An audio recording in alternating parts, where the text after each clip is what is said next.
மத்தேயு 9ஆம் அதிகாரத்தில் இதை பற்றின குறிப்புகள் இருக்குது. 12 வருடமாக பெரும்பாடு உள்ள ஸ்திரீ எப்படியாக தேவரிடத்தில் சென்றால் எப்படி அவள் சுகத்தை பெற்றுக்கொண்டாள்ன்றத 9ஆம் அதிகாரம் நம்ம வாசிக்கும் பொழுது நிச்சயமாக நாம் என்ன செய்ய முடியும், அறிந்து கொள்ள முடியும். ஆண்டவர் எவ்வொருவின் வீட்டிற்கு செல்லும் வழியிலே அவர் ஒரு பெரிய அற்புதத்தை செய்ய போகிறாரு. அவர் என்ன செய்ய போகிறார்? இப்போ ஒரு குழந்தை என் குழந்தை என்ன செய்யிருச்சு, மரணத்துக்கு எதுவாக இருக்குது. அதனால் என்ன செய்யுங்க, என் வீட்டிற்கு என் குழந்தையை காப்பாற்றுங்கன்னு சொன்ன அந்த மனுஷனுக்கு முன்பாக வாங்க போய் பிள்ளைய காப்பாற்றுவோன்னு ஆண்டவர் தைரியம் கொடுத்து கூட்டி கொண்டு வந்துட்டுருக்கிறாரு. வரும் வழியில் யாரை சந்திக்கிறாரு? ஒரு பெரும்பாடு உள்ள ஒரு ஸ்திரீயை சந்திக்கிறார். அவருக்கு தெரியுமா அந்த பெரும்பாடு உள்ள ஸ்திரீ தன்னை சந்திக்க வருகிறாள்னு? தெரியாது. ஏன்னா அந்த ஸ்திரீயை பற்றி வேதத்தில் எப்படி எழுதப்பட்டிருக்கு? அவள் அநேக வருடங்களாக 12 வருடங்களாகவே என்ன செய்து கொண்டிருக்கிறா? இந்த பெரும்பாடினாலே உதிரப்போக்கினாலே ரொம்ப பாடுகளை அனுபவிச்சுக்கிட்டே இருக்கிறா. அவள் உடல்லாம் பலவீனமாக இருக்குது, உடம்புலாம் அவளுக்கு வேதனையாக இருக்குது. அவள் அந்த யூத கலாச்சாரத்தின்படி ஒதுக்கப்பட்டவளாக தீட்டுப்பட்டவளாக என்ன செய்கிறா? ஒதுங்கி இருக்கிறா. அவள் வீட்டுக்குள்ளே இருக்கணும், ஆலயத்திற்கு கூட போக முடியாது, யாரையும் சந்திக்க முடியாது, யாரிடத்துலையும் பேச முடியாது. ஒருவேளை யாரையாவது பார்த்தா அவள் ஒதுங்கி தான் போகணும். ஏன்னா அங்கே உள்ள சட்டத்தின்படி, மோசேயின் நியாயப்பிரமாணத்தின்படியே அவள் எப்படிப்பட்டவளாக இருக்கிறா? தீட்டு உள்ளவளாக இருக்கிறா. அப்படியாக இருக்கும் பட்சத்தில் அவள் அநேக பணத்தை அவளுக்கு அந்த வியாதியிலிருந்து குணப்படும்படியாக செலவழித்திருக்கிறாள்னு சொல்லி வேதத்தில் எழுதப்பட்டிருக்கு. அப்போ நிச்சயமாகவே அந்த அம்மா எப்படிப்பட்டவங்களாக இருந்திருப்பாங்க? நல்ல செல்வ செழிப்புமாக இருந்த ஒரு ஸ்திரீயாக இருந்திருப்பாங்க. நிச்சயமாகவே அவங்க எப்படிப்பட்டவங்களாக இருந்திருப்பாங்கன்னா, ஒருவேளை அவங்க யூத குலத்தை சார்ந்தவர்களாக இருந்திருக்கலாம் அப்படின்னு சொல்லி வேத ஆராய்ச்சியாளர்கள் சொல்கிறாங்க. ஏன்னா அந்த அம்மா என்ன செய்கிறாங்களாம், ஏசப்பா பக்கத்தில் போயிட்டு யாருக்குமே தெரியாமல் தான் என்ன செய்கிறாங்க, ஏசப்பாவுடைய சால்வையில் இருக்கிற தொங்கலை போய் என்ன செய்கிறாங்க, தொட்டு சுகமடைகிறாங்க. இல்லையா? நம்ம வேதத்தில் வாசிக்கிறப்ப அதை நம்ம தெரிந்து கொள்கிறோம் இல்லையா? அவங்க அந்த பெரும்பாடு உள்ள ஒரு ஸ்திரீ என்ன செய்கிறாங்க, ஆண்டவர் வருகிறதை கேள்விப்படுறாங்க. இயேசு கிறிஸ்துவின் எத்தனை மகிமையையும் யாராவது சொல்லியிருப்பாங்க அவங்களுக்கு இல்லையா? இப்படிப்பட்டவர், அவரை நீயே பக்கத்தில் போய் நின்று என்ன செஞ்சிரு, அவர்கிட்ட ஜெபம் பண்ணிருன்னு கூட சொல்லியிருந்துருக்கலாம். ஆனால் அந்த அம்மாவோட விசுவாசம் என்ன அப்படின்னா, அவங்க கேள்விப்பட்டதின் நிமித்தமாக அவங்க ஒரு விஷயத்தை புரிஞ்சு கொள்கிறாங்க. இவரை போய் அணுகி நம்ம என்ன செய்ய வேண்டியதில்லை, ஆண்டவரே என்னை சுகப்படுத்துங்கன்னு சொல்ல வேண்டியதில்லை, அவங்கள தொட்டாலே நம்ம என்ன செஞ்சிருவோம், சுகமாயிருவோன்ற விசுவாசத்தோடு என்ன செய்கிறாங்க, கூட்டத்தின் மத்தியில் ரொம்ப கஷ்டப்பட்டு யாருக்கும் தெரியாமல், ஏன்னா யாராவது பார்த்துட்டாங்கன்னா ஐயோ தீட்டு உள்ள பெண்ணு போயிரு அந்த பக்கம்னு சொல்லிடுவாங்களேன்னு சொல்லி யாருக்கும் தெரியாமல் ஏசப்பா கிட்ட வரைக்கும் வந்துட்டாங்க.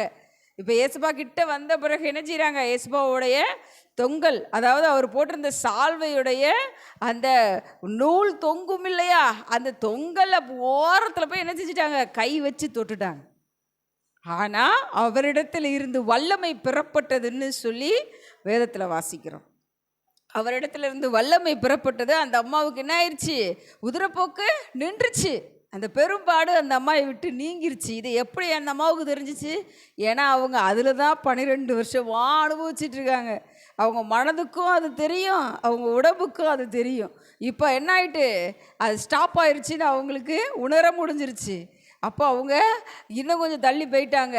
அப்பா நான் சுகம் பெற்றுக்கொண்டேன் அப்படின்னு சொல்லி யார்ட்டையும் சொல்லவும் செய்யலை, இன்னும் கொஞ்சம் தள்ளி வந்துட்டாங்க இல்லையா? ஏன்னா ஆண்டவர் என்ன செய்கிறாரு, அந்த கூட்டத்து மத்தியில் சீஷர்களை நோக்கி கேட்குறாரு, யாரோ என்னை தொட்டாங்க, இப்போ என்னிடத்துல இருந்து வல்லமை புறப்பட்டதுன்னு ஆண்டவர் சொல்கிறார். அப்போ இவங்க எல்லாரும் சொல்கிறாங்க, ஐயா இவ்வளோ கூட்டத்துக்கு மத்தியில் அந்த பெண்ணை நான் யார் வந்திருக்காங்கன்னு எங்களுக்கு என்ன தெரியும், எல்லாரும் உங்களை தொட்டுட்டு தானே இருக்கிறாங்க, யாரோ உங்களை தொட்டிருக்காங்கன்ட்டு நாங்கள் எப்படி கண்டுபிடிக்கிறது அப்படின்னு சொல்கிறப்ப ஆண்டவர் சொல்கிறாரு, இல்லை என்னிடத்துல இருந்து வல்லமை புறப்பட்டது, அந்த சுகம் அவங்களுக்கு கிடைச்சதுன்றத ஆண்டவர் உணர்ந்ததாக சொல்கிறார். அப்போ தான் அந்த பெண்ணை பார்க்குறாங்க. அந்த பெண் தன்னைத்தானே சாட்சியாக ஒப்பு கொடுக்குறாங்க. ஆண்டவர் அந்த பெண்ணை எல்லாருக்கும் முன்பாக அவள் சுகப்படுத்தப்பட்டாள் அப்படின்றத அங்கீகரித்து என்ன செய்கிறாரு, அவங்கள அறிக்கை செய்கிறார். இந்த பாருங்க, இந்த அம்மாவுக்கு இப்போ சுகம் கிடச்சிருச்சுன்ட்டு எல்லாருக்கும் முன்னாடி சொல்கிறாங்க. இதுதான் அந்த சம்பவம். இப்போ அந்த தொங்கலின் ஓரத்தை ஏன் அவங்க தொடணும்? ஏன் ஆண்டவருடைய சால்வையில் இருக்கிற தொங்கலின் ஓரத்தை தான் அவங்க தொட்டிருக்கணுமா? ஏன் அவருடைய ட்ரெஸ்ஸில் ஏதாவது வேறு ஏதாவது ஒரு இடத்துல அவங்க அவர் பெரிய வஸ்திரம் தரித்திருந்தார் இல்லையா, அதில் ஏதாவது ஒரு இடத்த அவர் தொட்டிருக்கலாம் இல்லையா? ஏன் அப்படி அவங்க கரெக்டாக அந்த இடத்துல போய் அவங்க கை வச்சு தொட்டு சுகமடைந்து கொள்ள வேண்டும்? இந்த கேள்விக்கு பதில் பழைய ஏற்பாட்டின் காலத்தில் இருக்கிறது.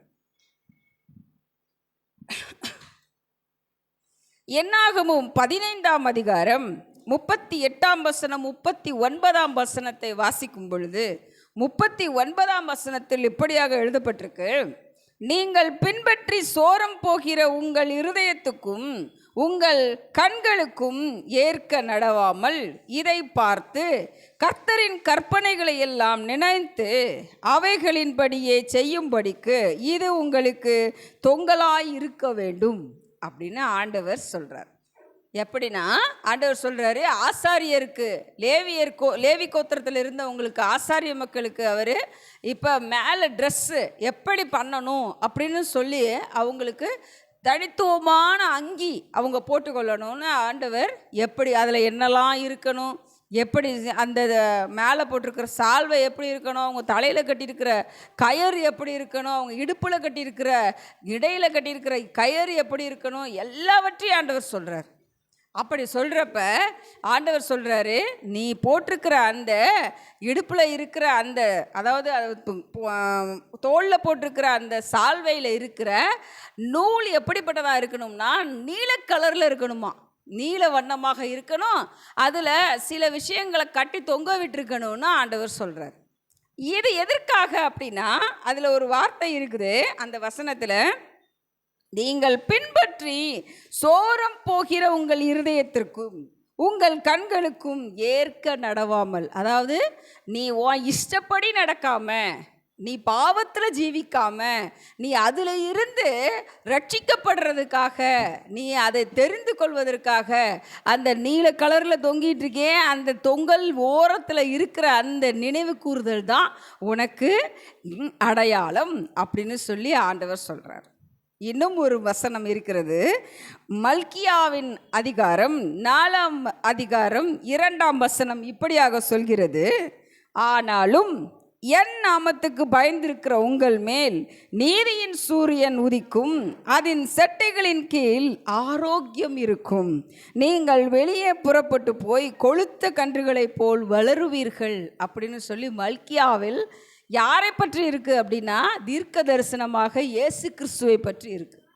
மல்கியாவுக்கு அப்புறம் 400 வருடத்திற்கு அப்புறமேட்டுக்கு தான் யார் வரா, புதிய ஏற்பாட்டின் காலம், மத்தேயு மார்க் லூக்கா சுவிசேஷங்களை பார்க்குறோம் நம்ம இல்லையா. அங்கே மல்கியாவில் தீர்க்க தரிசனமாக இயேசு கிறிஸ்து, நீதியின் சூரியன் உங்களிடத்தில் உதிப்பார், அவர் செட்டைகளின் கீழ் அப்படின்னு சொல்கிற அந்த வார்த்தைக்கு ஒரு அர்த்தம் உண்டு. செட்டைகள் அப்படின்னா நமக்கு தெரியும், நம்ம பறக்கிற எல்லா பறவைகளுக்கும் என்ன இருக்கும், செட்டை இருக்கும் இல்லையா. அப்படி ஒரு செட்டைகளின் கீழ் இருக்கிற உங்களுக்கு என்ன இருக்குது, ஆரோக்கியம் இருக்கும் ஆண்டவர் சொல்கிறார். இதுதான் தீர்க்க தரிசனம். இது ஆங்கில வேதாகமத்தில் எப்படி எழுதப்பட்டிருக்கு அப்படின்னா, with healing in his wings அப்படின்னு எழுதப்பட்டிருக்கு. அவருடைய செட்டைகள் அப்படின்றது விங்ஸ், வித் ஹீலிங், அதாவது அவருடைய செட்டைகள் நிழலில் என்ன கிடைக்கும், உனக்கு ஆரோக்கியம் கிடைக்கும், சுகம் கிடைக்கும்னு எழுதப்பட்டிருக்கு. இதே எபிரேய பாஷையில், அதாவது பழைய ஏற்பாட்டின் காலத்தில் இருந்த எபிரேய பாஷையில் தான் இந்த மல்கியா பகுதி எழுதப்பட்டிருக்கும் இல்லையா. அந்த பாஷையில் ஒரு வார்த்தையால் இதை சொல்கிறாங்க. இந்த விங்ஸ் அப்படின்றதுக்கு பதிலாக வேறு ஒரு பதம், என்ன பதம் அப்படின்னா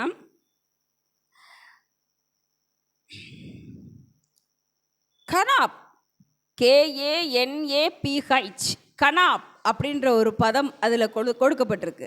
அந்த பதத்திற்கு அர்த்தம் என்ன அப்படின்னா, an edge or extremity of a garment அப்படின்னு சொல்லி எழுதப்பட்டிருக்கு. அதாவது நீ போட்டிருக்கிற வஸ்திரத்தின் ஓரம் அப்படின்னு அந்த கனாப்புன்ற அந்த வார்த்தை, அந்த விங்ஸுக்கு பதிலாக எபிரேய பாஷையில் அப்படியாக எழுதப்பட்டிருக்கு. அப்போ ஆண்டவர் மல்கியா தீர்க்கதரிசியிலே சொல்லப்பட்டிருக்கிற வார்த்தையின்படி நீதியின் சூரியன் உங்களிடத்தில் வருவார், அவரிடத்தில் இருக்கும் செட்டைகளின் நிழல் என்பது என்னது? அவருடைய வஸ்திரத்தின் ஓரத்தை தொட்டாலும் உங்களுக்கு என்ன கிடைக்கும்? சுகம் கிடைக்கும்ன்றத தீர்க்க தரிசனமாக எழுதியிருக்கிறார். நாம் விசுவாசிக்கலாம். ஒருவேளை அந்த பெரும்பாடுள்ள ஸ்திரீ பெரிய தீர்க்கதரிசிய மல்கியா தீர்க்கதரிசியின் வார்த்தைகளை விசுவாசித்திருப்பாள். நிச்சயமாக அந்த அம்மா வாசித்திருந்திருப்பாங்க. இந்த பழைய ஏற்பாட்டின் காலத்தில் இருந்த அந்த ஓலைச்சுவடிகள் அல்லது அவங்க குறிப்பேடுகளை எல்லாவற்றையும் வாசித்திருந்திருப்பாங்க. கற்று தெரிந்தவர்களாக இருந்திருப்பாங்க. அதனால தான் அவங்க என்ன செய்கிறாங்க? நம்பிக்கையை அவங்க மனசுக்குள்ளே வைத்திருந்து விசுவாசத்தோடு அவருடைய செட்டைகளின் நிழல், அதாவது அவருடைய வஸ்திரத்தின் ஓரத்தை தொட்டு சுகம் பெற்றிருக்கிறார்கள். மிகவும் அருமையான ஒரு நிகழ்வு இல்லையா? நாமளும் எத்தனையோ விதத்தில் சுகவீனமாக இருக்கிறோம், பலவீனமாக இருக்கிறோம். தொழில் நல்லா இல்லை, நமக்கு நம்மளுடைய வேலை ஸ்தலம் நல்லாக இல்லை, நம்மளுடைய வேலை ஸ்தலத்தில் நமக்கு உயர்வு கிடைக்கல, படிப்பில் காரியத்தில் நமக்கு தொய்வு ஏற்பட்டிருக்கு, நம்ம உடலில் பலவீனம் இருக்குது, எத்தனையோ தொய்வுகள் நமக்குள்ளே இருக்குது. அப்போ நம்ம எங்கே தான் தேடி ஓடி வரணும்? இயேசு கிறிஸ்துவின் செட்டைகளின் நிழலை தேடி ஓடி வரணும். அப்படி ஓடி வர்றப்ப நிச்சயமாக அவருடைய செட்டைகளின் நிழலை, அவருடைய வஸ்திரத்தின் ஓரத்தை தொடும் பொழுது, அவரை நம்பும் பொழுது நிச்சயமாக நமக்கும் என்ன கிடைக்கும்? ஆரோக்கியம் கிடைக்கும்.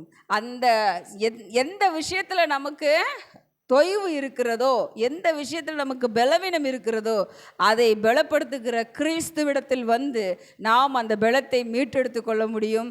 இதைத்தான் அந்த பெரும்பாடு உள்ள ஸ்திரீயின் கதையின் மூலமாக நாம் தெரிந்து கொள்கிறோம். ஆமென்.